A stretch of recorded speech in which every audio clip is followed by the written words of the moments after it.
해피 예수님의 부활을 축하하고 찬양합니다. 예수님이 부활하신 사실에 얼마나 감사한지 모릅니다. 예수님의 부활을 통해서 우리도 부활하게 되었습니다. 영원한 생명을 누리게 되었습니다. 오늘 부활절 말씀은 그가 살아나셨다입니다. 그가 살아나셨다. 요절 말씀 6절 같이 한번 읽겠습니다. 6절 시작. 성령이 이르되 나사렛 예수를 찾는구나. 그가 살아나셨고 여기 계시 두었던 것이니라. 기도하죠. 하나님 아버지, 죽은 권세 아래서 좀 영원히 두려워하다가 심판의 일을 저희들을 긍휼히 여기시고 예수님께서 십자가에 죽으시고 사흘 만에 부활하심으로 사망 권세를 파하신 것을 감사를 드립니다. 이 예수님으로 인해서 우리에게 참 소망이 생겼습니다. 우리가 이 영생 부활의 소망을 갖고 이 땅에서 주님의 제자로 살게 된 것을 감사합니다. 날마다 참 이 소망을 새롭게 하고 붙들게 도와주셔서 이 땅에서 부활의 소망을 가진 거룩한 나그네의 삶을 살도록 저희들을 축복하여 주옵소서. 이 시간에 귀한 말씀 우리의 심령에 허락하여 주십시오. 예수님의 이름으로 기도합니다. 아멘. 오늘 부활절 주일입니다. 본문은 마가복음 16장인데 15장에 어떤 일이 일어났었죠? 예수님이 우리 죄를 위하여서 하나님께 버림받으시고 십자가에 죽으셨습니다. 십자가는 인류가 고안한 사형 방법 중 가장 잔인한 것 중에 하나입니다. 사람이 실제로 십자가에 못 박혀 죽는 그 모습을 본다는 것은 얼마나 우리에게 충격적이 되겠습니까? 그런데 예수님이 실제로 십자가에 달리셨을 때 이것을 목격한 여인들이 있었습니다. 그들은 큰 충격과 함께 아마 정신적인 공황에 빠졌을 것입니다. 그러나 전능하신 하나님은 예수님을 3일 만에 다시 살리셨습니다. 죽음을 정복하고 살아나신 예수님은 슬픔에 빠진 여인들을 부활의 증인들로 세우십니다. 또한 연약한 제자들에게 부활 신앙을 심으시고 세계 선교 명령을 주십니다. 또 이르시되 너희는 온 천하에 다니며 만민에게 복음을 전파하라. 이 시간 부활의 주님께서 우리의 마음에 그의 부활의 영광의 빛을 비춰주시기를 기도합니다. 1절 말씀을 우리 형제님들이 읽으시겠습니다. 1절 시작. 안식일이 지나매 막달라 마리아와 야곱의 어머니 마리아와 또 살로메가 가서 예수께 바르기 위하여 향품을 사다 두었다. 때는 안식일이 지난 첫날 매우 이른 아침 새벽이었습니다. 어두운 때였습니다. 차가운 공기를 가르며 3명의 여인들이 어디론가 부지런히 가고 있었습니다. 그들은 막달라 마리아와 야고보의 어머니 마리아와 또 살로메였습니다. 이 세 여인들은 예수님이 갈릴리에 계실 때부터 예수님을 쫓아 섬기던 충성스러운 사람들이었습니다. 그런데 이 여인들은 지난 금요일에 아주 충격적인 일을 겪었습니다. 그것이 무엇이죠? 그토록 사랑하던 예수님이 흉악한 죄수처럼 십자가에 달려 처참하게 돌아가신 것입니다. 그들은 십자가에 달리신 예수님을 바라보며 하염없이 눈물을 흘렸을 것입니다. 도저히 이해할 수가 없었어요. 왜 이렇게 아름답고 선하신 예수님이 죽으셔야 되는가? 모든 것이 혼란스러웠습니다. 슬픔과 절망의 눈물로 얼굴이 범벅이 되었습니다. 많은 사람들이 예수님을 따라섰습니다. 그러나 다 가버렸어요. 그러나 세 여인은 떠나지 않았습니다. 예수님이 그들에게 더 이상 아무것도 해줄 수 없는 상황이었지만 그럼에도 불구하고 여인들은 예수님을 끝까지 섬겼습니다. 예수님의 시신에 향품을 바르지 못한 것으로 마음이 아팠습니다. 그래서 향품을 준비해서 이제 주일 새벽에 무덤으로 가고 있던 중이었습니다. 그런데 무덤을 향해 가는 이들에게 어떤 염려가 있었습니까? 3절 말씀 우리 자매님들이 3절을 읽어주시겠습니다. 시작. 서로 말하되 누가 우리를 위하여 무덤문에서 돌을 굴려주리요 하더니. 가다 보니까 아마 떠나기 전은 아니었던 것 같아요. 가다 보니까 돌이 생각이 났어요. 큰 돌이 무덤문을 막고 있었던 것을 기억했습니다. 우리가 베드로, 요한 우리 형제 목사들한테 미리 연락을 하고 갔어야 되는데 우리끼리 가서 이거 어떻게 하지? 헛수고하는 거 아니야? 그러나 사랑은 계산하지 않는다는 말이 있죠. 계산이 할 시간도 없고 할 마음도 없고 무조건 거기에 이제 갔습니다. 그들이 무덤에 이르러 눈을 들어보았을 때 어떠한 놀라운 일이 일어나 있었습니까? 4절을 보겠습니다.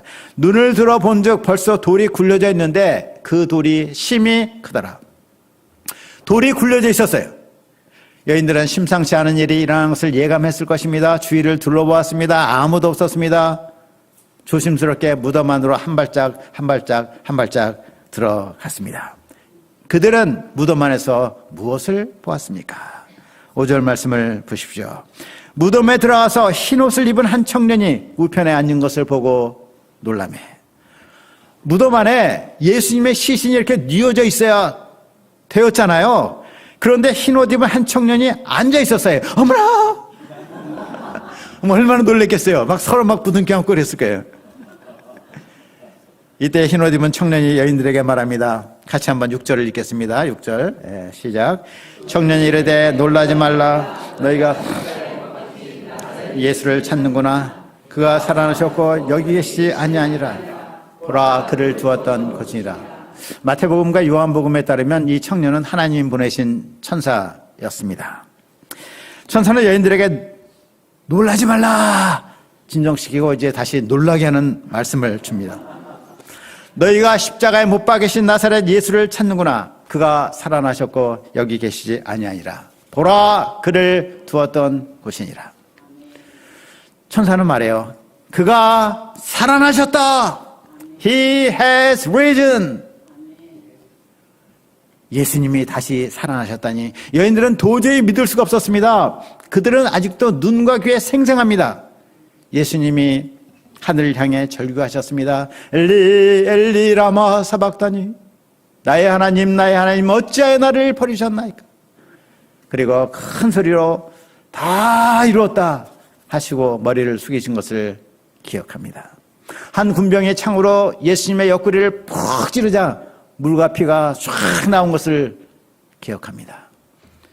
시신이 내려져서 아리마대 요셉의 무덤에 안치되고 큰 돌이 무덤 문을 쾅 닫은 것을 생생하게 기억합니다. 분명히 죽으셨어요. 전 과정을 다 지켜보았어요. 그런데 예수님이 살으셨다니 도저히 이해할 수가 믿을 수가 없었습니다. 자, 이런 여인들에게 천사가 계속해서 말합니다. 그가 살아나셨고 여기 계시지 아니하니라. 보라 그를 두었던 곳이니라. 예수님의 시신이 놓인 것을 보라는 것이죠. 빈 무덤. 천사는 무덤이 비었음을 말했습니다. 누가 시신을 가져갔을까요? 예수님의 제자들은 예수님의 십자가에 달릴 때 무서워서 다 도망가 버렸잖아요. 천사가 지금 말하는 이 순간에도 그들은 어느 한 곳에 숨어가지고 합심하여서 덜덜 떨고 있었어요.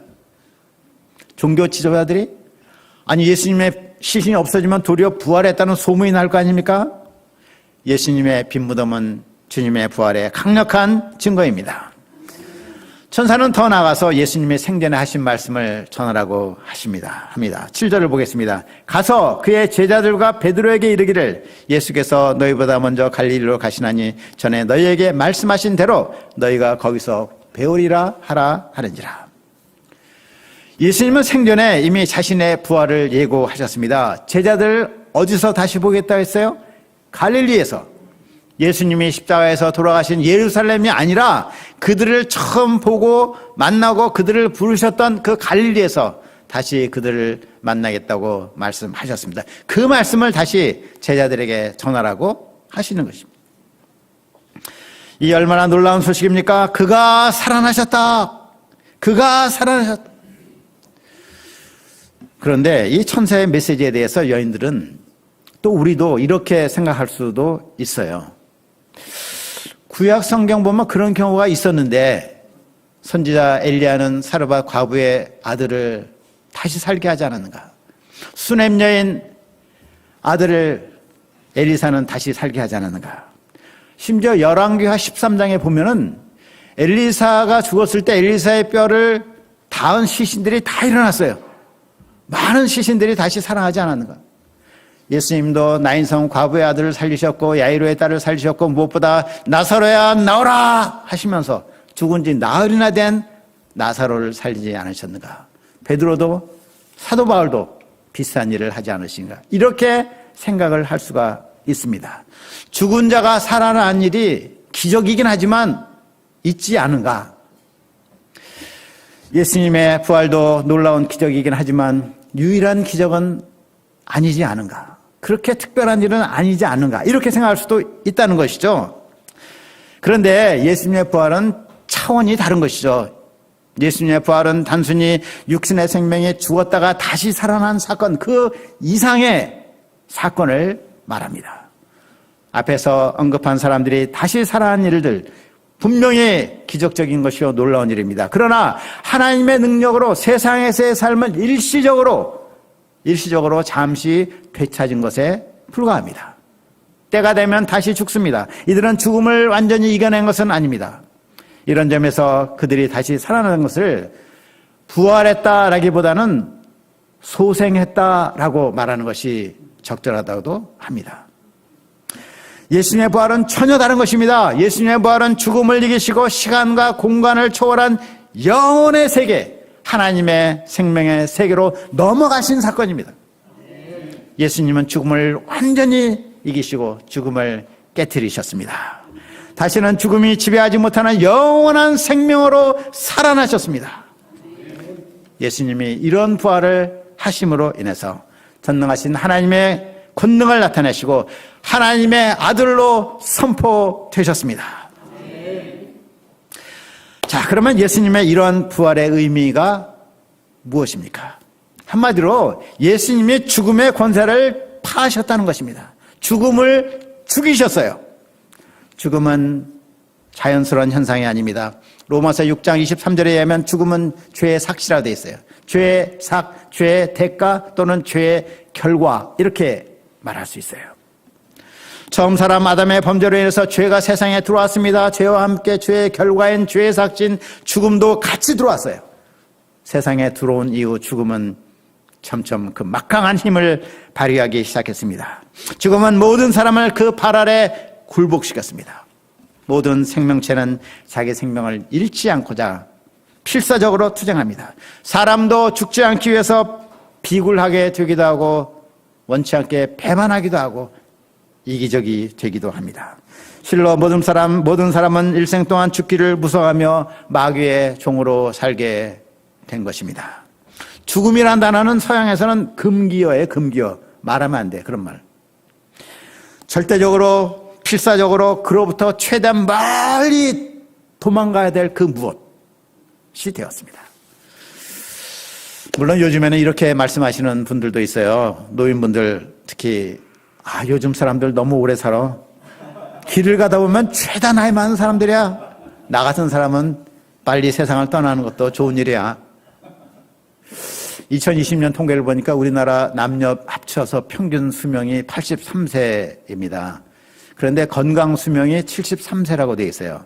건강 수명이라는 것은 다른 사람의 도움을 받지 않고 스스로 건강하게 살아가는 나이를 말해요. 그러니까 무슨 말이에요? 마지막 10년은 병치레하면서 남의 도움 받아가면서 건강하지 못한 노년을 보내는 것이 우리의 실상입니다. 이런 세상에서 어떤 사람은 90세, 100세 이렇게 사세요. 요즘 돌아가시는 분들 다 굿자예요, 굿자. 이분들 그때까지 사시지만 여러 종류의 약을 먹죠. 때마다 병원 가시죠. 병원도 우리나라 병원 얼마나 좋은지 몰라. 뭔 병 걸든지 다 고쳐줘. 그러니까 계속 오래 살아요. 그래서 이분들 정말 대화를 해보면 사는 게 힘들어. 일어나는 것도 힘들고 진심으로 이제는 가고 싶다. 그런 말씀 하시는 분들 있어요. 네덜란드는 안락사를 허용합니다. 노인이 가족들을 다 모아놓고 하고 싶은 말 마지막으로 하고 옆에 있는 간호사가 준 드링크, 음료수 한 잔을 쫙 마셔요. 그러면 깊은 잠에 떨어져서 코를 곱니다. 그러면서 가시는 거예요. 그래서 요즘 많은 사람들이 네덜란드로 여행을 가요. 마지막 여행을 갑니다.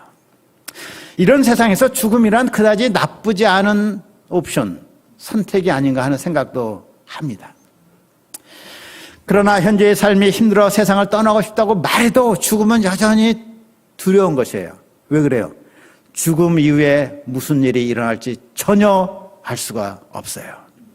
사람들은 죽음을 끝이라고 믿습니다. 그러기를 간절히 소원합니다. 소망합니다. 그런데 그러면서도 하나님의 심판을 의식하는 우리의 영혼은 의식을 해요. 하나님의 심판을 다들 두려워합니다. 무엇보다 사람들이 인정하든 안 하든 성경은 뭐라고 말합니까? 죽음 후에 하나님의 심판이 있다고 말합니다. 히브리서 9장 27절. 한 번 죽는 것은 사람에게 정하신 것이요 그 외에는 심판이 있으리니. 많은 사람들이 자기가 분명히 죽었는데 살아있는 것을 확인하고는 크게 놀랄 것입니다. 예수님을 구주로 영접하지 않고 죄중에 있는 자들은 모두 불과 유황으로 타는 불못에 던져집니다. 이 불못이 최후의 형벌 장소입니다. 그것은 영원히 그 어떤 소망도 가질 수 없는 것입니다. 단테가 쓴 신곡에 보면은 지옥에 대한 묘사를 하는데 지옥에 문이 있습니다. 거기에 이렇게 쓰여졌어요. 이곳에 들어오는 자 모든 희망을 버리라. 하나님은 우리 인생들이 이런 심판을 받기 원치 않으십니다. 여기서 벗어나 영원한 생명을 누리기 원하십니다. 아무도 멸망하지 않고 다 회개에 이르기 원하십니다. 이런 세상에 예수님은 인류 역사상 처음으로 사망 권세를 파하시고 죽음에서 부활하셨습니다. 사도 바울은 이 예수님을 부활의 첫 열매라고 합니다. 고린도전서 15장 20절입니다. 그러나 이제 그리스도께서 죽은 자 가운데서 다시 살아나서 잠자는 자들의 첫 열매가 되셨도다. 첫 열매란 그 뒤에 계속 열매가 나온다는 것을 말해줍니다. 22절은 말합니다. 아담 안에서 모든 사람이 죽은 것 같이 그리스도 안에서 모든 사람이 삶을 얻으리라. 아담의 후손으로 태어난 사람이 죽는다는 것이 얼마나 확실합니까? 그와 같이 그리스도 안에서 우리가 부활한다는 것은 확실한 사실입니다. 내가 육신적으로 죽는 것이 얼마나 확실합니까? 그만큼 확실하게 우리가 주님 안에서 부활합니다. 그러므로 예수님의 부활은 우리에게 참된 소망을 줍니다. 오늘날 사람들이 소망하는 것이 무엇입니까? 우리 청년들은 졸업을 하고 안정된 직장을 얻고 멋진 사람 만나서 행복한 가정을 이루기 원합니다. 불안전한 이런 시대에 돈을 많이 벌어서 미래의 안전을 확보하기 원합니다. 그러나 아무리 그렇게 살아도 세상에 참된 소망은 없습니다. 왜 그렇죠? 결국 죽음이 인간이 가진 모든 것을 앗아가기 때문에 그렇습니다. 다 삼켜버립니다. 우리 자신도 삼켜버립니다. 그래서 성경은 말합니다. 모든 육체는 풀과 같고 그 모든 영광은 풀의 꽃과 같으니 풀은 마르고 꽃은 떨어지되. 이 모든 세상의 소망은 육체의 죽음과 함께 마르고 떨어집니다. 우리 세대가 과거 세대를 기억하지 못한 것 같이 장래 세대가 우리 세대를 기억하지 못할 것입니다. 모두 다 잊혀집니다. 세상에서 그 무슨 성취도 참된 의미가 없는 것입니다. 이런 세상에 예수님의 부활은 우리의 진정한 소망, 참 소망이 되십니다. 그래서 사도 베드로는 말합니다. 찬송하리로다 우리 주 예수 그리스도의 아버지 하나님이 그 많으신 긍휼대로 예수 그리스도의 죽은 자 가운데서 부활하심으로 말미암아 우리를 거듭나게 하사 산 소망이 있게 하시며 썩지 않고 더럽지 않고 쇠하지 않는 기업을 있게 하시나니 곧 너희를 위하여 하늘에 간직하신 것이라. 그의 부활하심으로 말미암아 우리를 거듭나게 하사 산 소망이 있게 하셨습니다. 썩지 않고 더럽지 않고 쇠하지 않는 기업을 있게 하셨습니다. 이것이 바로 우리를 위해서 하늘에 간직된 것입니다. 우리가 이 세상에서 주님을 모시고 기쁜 삶, 가치 있는 삶을 살다가 장차 영원한 하나님의 나라에 들어갑니다. 사망이나 애통하는 것이나 아픈 것이나 이런 것이 다시 있지 아니하고 그 나라에서 사랑하는 주님과 사랑하는 주의 백성들과 영원히 살게 됩니다. 이것이 우리의 참 소망입니다. 이러한 소망은 우리로 하여금 이 세상에서 자신 있게 확신 있게 예수님의 뒤를 따라 십자가의 길을 가게 해줍니다. 당시 이 마가복음의 1차 수신자는 누구였습니까? 로마 네로 황제의 박해를 받고 있던 크리스찬들이었습니다. 그들은 예수 믿는다는 한 가지 이유로 박해를 받았습니다. 가산을 몰수당하고 감옥에 갇히고 맹수의 밥이 되었습니다. 이런 그들은 가끔씩 회의가 들었어요. 어떤 회의? 예수님을 따르는 이 길이 정말 맞는가? 실패의 길, 죽음의 길이 아닌가? 이런 그들이 예수님의 부활의 소식을 들었을 때 큰 위로와 힘이 되었습니다. 그래, 우리가 하는 이 길이 맞아. 실패의 길이 아니라 승리의 길이고 생명과 부활의 길임을 믿어. 이를 확신하고 담대함을 갖고 주님이 가신 십자가의 길을 가게 된 것입니다. 우리도 마찬가지입니다. 우리가 이 시대 목자요 제자로 사는 삶은 쉽지가 않습니다. 학생들은 자기 공부에도 바쁜데 캠퍼스 양들을 얻고 섬깁니다. 평신도 목자님들은 직장의 십자가가 얼마나 많습니까? 그런 가운데도 양들을 또 돕고자 합니다. 사모님들도 2중 3중의 십자가를 집니다. 그래서 이 목자의 삶은 세상 사람들 한 가지만 하는데 우리는 두세 가지 감당하는 손해보는 것 같은 인생이라는 생각이 들어요. Losing business. 손해보는 사업이다. 그러나 십자가의 길을 다 가시고 부활하신 예수님을 생각해 보십시오. 이 길은 결코 손해보는 길이 아닙니다. 실패의 길이 아닙니다. 승리의 길이요 참된 생명의 길입니다. 우리의 주와 복음을 위한 수고는 하나도 헛되지 않습니다. 주님께서 모두 기억하시고 부활의 날에 크게 칭찬해 주실 것입니다. 우리가 이러한 확신과 소망으로 제자의 길을 힘차게 갈 수 있기를 기도합니다. 자, 지금까지가 첫째 포인트였는데 부활의 의미가 무엇인가를 생각했습니다. 두 번째 포인트는 여자들의 반응에 대해서 보겠습니다. 두 번째는 여자들의 반응. 8절을 보겠습니다. 같이 한번 8절 읽겠습니다. 8절 시작. 여자들이 몹시 놀라 떨며 나와 무덤에서 도망하고 무서워하여 아무에게도 아무 말도 하지 못하더라. 자, 천사로부터 예수님의 부활 소식을 들은 여인들의 반응이 어때요? 8절 한번 보세요. 몹시 놀라 떨었습니다. 무덤에서 막 도망갔습니다. 무서워서 아무 말도 하지 못했습니다. 굉장히 강조된 표현이죠. 공동번역은 이 8절을 이렇게 번역합니다. 여자들은 겁에 질려 덜덜 떨면서 무덤 밖으로 나와 도망쳐 버렸다. 그리고 너무도 무서워서 아무에게도 말을 못했다. 세 번역은 이렇게 말합니다. 그들은 벌벌 떨며 넋을 잃었다. 단순히 죽을까 봐 무서워했다고 보기에는 너무나 강한 표현들이 반복이 됩니다. 이들은 예수님을 사랑해서 죽음의 두려움도 이기고 새벽에 무덤으로 온 사람들 아닙니까? 그런데 이 여인들이 덜덜 떨며 무서워하고 넋이 나갈 정도로 된 것은 도대체 뭘 말하는 것입니까? 사람이 이 성장하는 속도가 엄청나게 노래할 때 우리가 뭐라고 말하냐면 저 사람 무섭게 성장한다 이래. 또 어떤 사람이 그동안 몰랐던 숨겨진 모습을 쫙 나타낼 때 와, 이 사람 무서운 사람이네. 놀라움이 커지면 무서움이 됩니다. 예수님이 사랑하셨다는 천사의 말은 여인들의 이해와 상상을 완전히 뛰어넘는 놀라운 소식이에요. 그 놀라움이 너무 커가지고 무서움이 된 것입니다. 사람을 가장 놀라게 하고 무섭게 하는 일이 무엇입니까? 그것은 하나님의 영광을 보는 것이에요. 하나님의 능력과 하나님의 성품 그 자체가 사람을 두렵고 공포에 떨게 합니다. 출애굽기 20장을 보면 하나님의 시내 산에 강림하세요. 그때 백성들이 다 크게 두려워하고 막 떨어요. 그들이 모세에게 뭐라고 말하냐면 하나님이 우리에게 말씀하지 말게 하소서. 우리가 죽을까 두려우니라. 하나님이 당신에게 말하게 하시고 당신이 우리에게 말하게 하소서. 이렇게 간청을 해요. 하나님의 영광을 본 사람은 누구나 그 앞에서 두려워 떨게 되어 있습니다. 삼손의 아버지 마노아, 선지자 이사야, 어부 베드로 모두 하나님 앞에 섰을 때 심히 두려워서 죽은 자같이 되었습니다. 이를 생각하며 다시 질문합니다. 8절의 본문의 여인들의 반응은 무엇을 말합니까? 이는 그들이 예수님의 부활이 정말 무엇이며 예수님이 정말 어떤 분인지를 제대로 생생하게 경험한 것입니다. 이는 진실로 하나님이 임재하신 사건, 하나님의 영광이 드러난 사건을 말해 줍니다. 한 성경학자 유호준 교수는 이 부분을 이렇게 말했습니다. 부활은 신비로 가득 차 있다.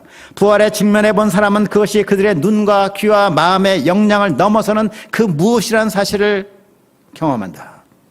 사람들의 눈은 그것을 볼 수 없다. 사람들의 눈은 그것을 들을 수 없다. 사람들의 마음과 생각은 그것을 도저히 받아들일 수 없다. 다만 놀라고 무서워할 뿐이다.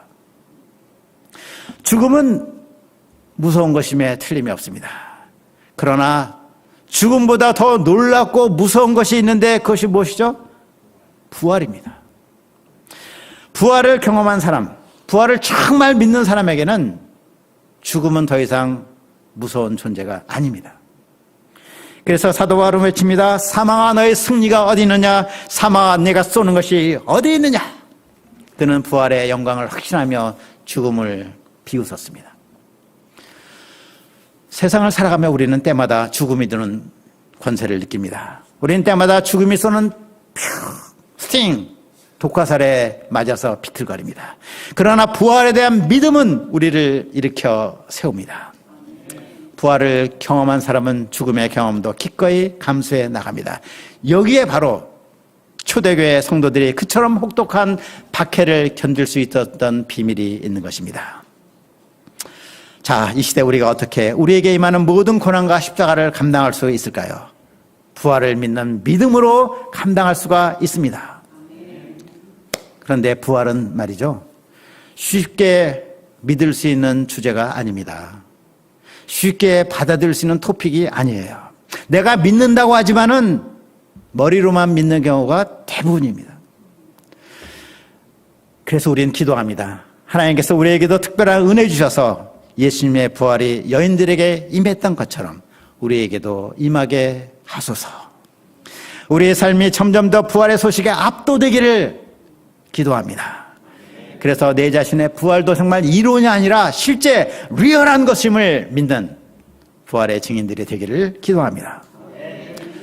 자, 첫째는 부활의 의미에 대해서 생각했습니다. 두 번째는 여인들의 반응. 자, 마지막 포인트 짧게. 부활의 증인의 삶. 부활의 증인은 어떤 삶을 살아야 되는가. 자, 9절 말씀을 우리 형제인들이 읽어주시겠습니다. 9절 시작. 예수께서 안식고 첫날 이른 아침에 살아나신 후 전에 7 귀신을 쫓아내어 주신 막달라 마리아에게 먼저 보이시오. 예수님은 막달라 마리아가 예수님의 부활을 처음 본 사람으로서 은혜를 주십니다. 막달라 마리아가 제자들에게 달려가서 예수님의 부활을 증거했는데 제자들은 믿지 않았습니다. 예수님은 또 엠마오로 가는 두 제자들에게 나타나셔서 그들에게 자신의 부활을 증거하시고 두 제자는 다시 예루살렘에 가서 남은 제자들에게 증거했지만 그들을 또 믿지 않았습니다. 예수님이 이런 그들을 도우십니다. 14절 말씀 우리 자매님들이 14절 한번 읽겠습니다. 시작. 그 후에 11 제자가 음식 먹을 때 예수께서 저희에게 나타나사 저희의 믿음 없는 것과 마음이 완악한 것을 꾸짖으시니 이는 자기의 살아난 것을 본 자들의 말을 믿지 않느니라. 예수님이 제자들을 꾸짖으시는 이유가 무엇이죠? 부활을 본 자들의 그 말을 믿지 않았기 때문이었습니다. 예수님이 원하시는 믿음은 증인들의 말을 듣고 믿는 믿음입니다. 15, 16절을 마지막으로 한번 같이 읽겠습니다. 15, 16절 두 절입니다. 시작. 또 이르시되 너희는 온 천하에 다니며 만민에게 복음을 전파하라. 믿고 세례를 받는 사람은 구원을 얻을 것이요 믿지 않는 사람은 경제를 받으라. 너희는 온 천하에 다니며 만민에게 복음을 전파하라. 이는 천지의 주제시요 만왕의 왕이신 부활하신 예수님의 명령입니다. 이 세상에 수많은 민족이 있고 다양한 인종이 있습니다. 예수님은 제자들을 향해 만민에게 복음을 전파하라 하십니다. 우리는 먼저 우리가 있는 자리에서 복음을 전파해야 될 것입니다. 우리가 말씀을 전해야 사람들이 듣죠. 사람들이 들어야 그 다음에 믿을 수 있지 않겠습니까? 듣지 않고는 믿을 수 있는 방법이 전혀 없는 것입니다. 예수님께서 제자들이 부활을 어찌하든지 믿도록 도우신 이유도 바로 여기입니다. 무엇이죠? 그들이 부활의 증인이 되도록. 부활을 믿는 사람들은 반드시 부활의 복음을 증거해야 됩니다. 이것이 예수님의 명령입니다. 우리가 이번 봄맞기에 힘써서 믿어 구원을 얻게 하는 이 부활의 복음을 전하기를 기도합니다. 결론적으로 주님께서 예수님의 부활의 영광의 빛을 우리 마음에 날마다 강렬하게 비춰주시기를 기도합니다. 예수님의 부활, 또 우리 자신의 부활을 믿는 자로서 이 땅에서 힘써 부활의 증인으로 살게 해주시기를 간절히 기도합니다. 기도하겠습니다. 하나님 아버지, 예수님께서 죽은 권세 깨뜨리시고 부활하심으로 우리에게 산소망이 있게 하신 것을 감사드립니다. 이것을 우리가 리얼하게 실제적으로 정말 믿을 수 있도록 주님 부활의 영광의 빛을 우리에게 비춰주시고 이 확신으로 이 땅에서 부활의 증인으로 살아갈 수 있도록 도와주십시오. 예수님의 이름으로 기도하였습니다. 아멘.